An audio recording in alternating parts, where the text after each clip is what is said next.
Good morning everyone. This video is for Yadadri Bhavnagiri, Telangana. So basically हमारे जो sir है वो 2006 से बच्चों को पढ़ा रहे हैं.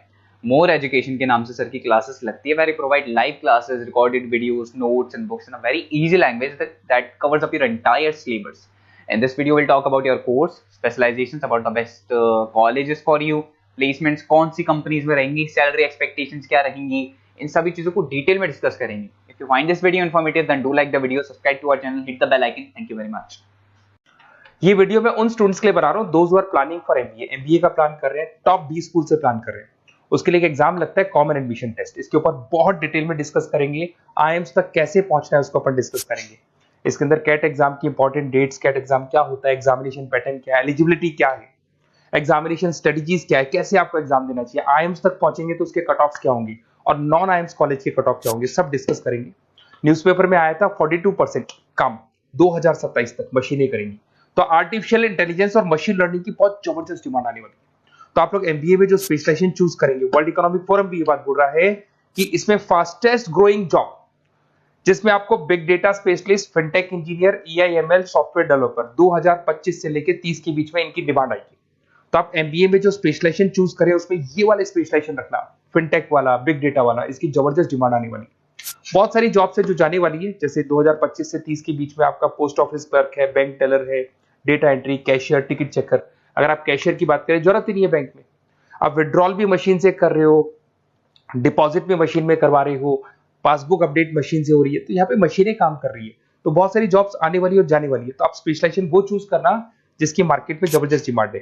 बेसिकली मेरा क्लासेस चलता है, मैं एमबीए को पढ़ा रहा हूँ 2006 से. 17-18 साल का एक्सपीरियंस है, बहुत सारे बच्चे निकाल चुका हूँ मेरे पास.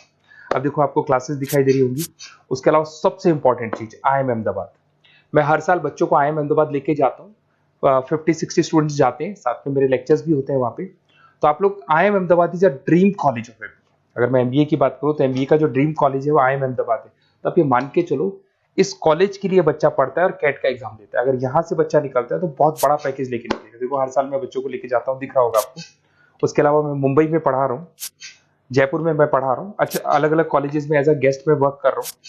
अच्छा, 2008 से मैं बुक्स भी लिख रहा हूँ. तो 2006 में पढ़ाना शुरू किया था, 18 साल हो गए और 16 साल से मैं बुक लिख रहा हूँ. 2008-10 में बहुत सारी बुक्स लिखी है. मेरे वीडियोस भी हैं, आपको यूट्यूब पे वीडियोस मिल जाएंगे. मैं सैंपल्स आपको शेयर करूंगा जो जिसका रिक्वायरमेंट होगा. अगर आपको बेस्ट कॉलेज का रिक्वायरमेंट हो या फिर कैट के लिए कैसे स्टडीज करनी है उसका रिक्वायरमेंट है कि कौन कौन से कोर्सेज हैं कैट में, कहाँ पे आपको एडमिशन लेना चाहिए और किस तरीके से स्टडीज करनी है, कट ऑफ क्या जाएगा, तो उसके ऊपर आप डिस्कस कर सकते हो. मेरा नंबर है, इस पर कॉल कर सकते हो.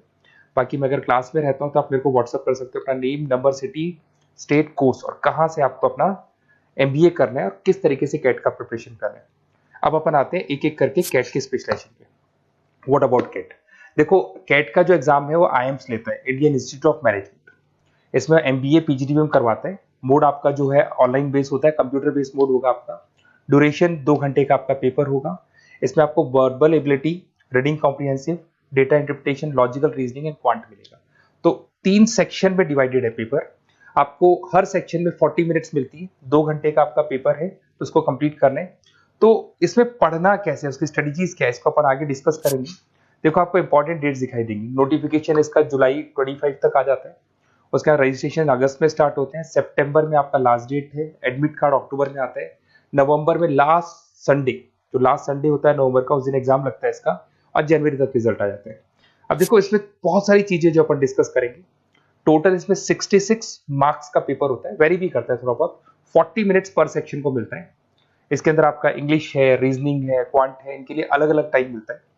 1/3 इसमें नेगेटिव मार्किंग रहती है. मतलब अगर आपने कोई किसी ऑप्शन बेस्ड क्वेश्चन को तुक्का मारने की कोशिश की तो 1/3 कट जाएगा.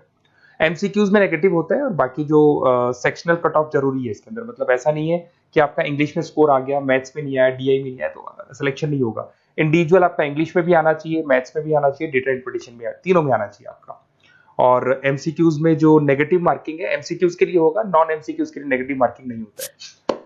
उसके अलावा अगर मैं एलिजिबिलिटी की बात करूं तो जनरल का अगर स्टूडेंट है तो 50% मार्क्स चाहिए. अगर आपका 50% से कम है, you are not eligible to give the CAT examination. अगर एससी, ओबीसी, रिजर्व कैटेगरी से है तो 45% आपको चाहिए. देखिए, और एज लिमिट नहीं है, कोई भी बच्चा एग्जाम दे सकता है. फाइनल ईयर का स्टूडेंट दे सकता है, फाइनल ईयर होने के बाद भी वो एग्जाम दे सकता है. अगर मैं स्ट्रेटजीज की बात करूं, देखो बार बार मैं एक चीज बता रहा हूं, जब भी आप पेपर को अटेम्प्ट करते हैं इसमें टाइम कम होता है, क्वेश्चन ज्यादा होते हैं, तो यहां पर आपको रिजेक्शन आना चाहिए, सिलेक्शन नहीं करना है, रिजेक्शन करना है। बहुत सारे ऐसे क्वेश्चन होते हैं बहुत ईजी है, उसमें 4 से 5 मिनट खराब हो गए और आपने उसका राइट आंसर निकाल दिया। अरे भाई वो 5 मिनट में 5 क्वेश्चंस करने थे आपको, उस क्वेश्चन में फंस के आपने 5 मिनट खराब कर दिए। तो जो क्वेश्चन इजी और आपको लग रहा है सॉल्व हो जाएगा बट टाइम लेगा, आप उसको छोड़ दो, रिजेक्ट कर दो। वो क्वेश्चंस करने हैं जिसमें टाइम कंज्यूमिंग कम होता है। आप अगर टाइम को एकदम से वेस्ट कर देंगे ना तो बाद में रियलाइज होगा टाइम चला गया, क्योंकि मैनेजमेंट एप्टीट्यूड टेस्ट है, जैसे गवर्नमेंट एग्जाम के टेस्ट होते हैं, तो यहां पर क्या टाइम सबसे बड़ा इंपॉर्टेंट फैक्टर होता है आपका। तो बेसिकली एक्यूरेसी होना चाहिए, स्पीड होना चाहिए और आपका टाइम बैलेंस होना चाहिए, और साथ के साथ कौन सा क्वेश्चन छोड़ना है और कौन सा करना है। बहुत सारे क्वेश्चन होते हैं जिसमें लालच देता है करो करो करो, बाद में पता लगता है फंस गया उस क्वेश्चन के अंदर और फंसने का टाइम चला गया, तो टाइम नहीं जाना है इसके अंदर। उसके अलावा देखो अगर मैं आईएम्स की बात करता हूँ, आईएम्स में 99 percentile, IIM Ahmedabad is 99 percentile आपको चाहिए।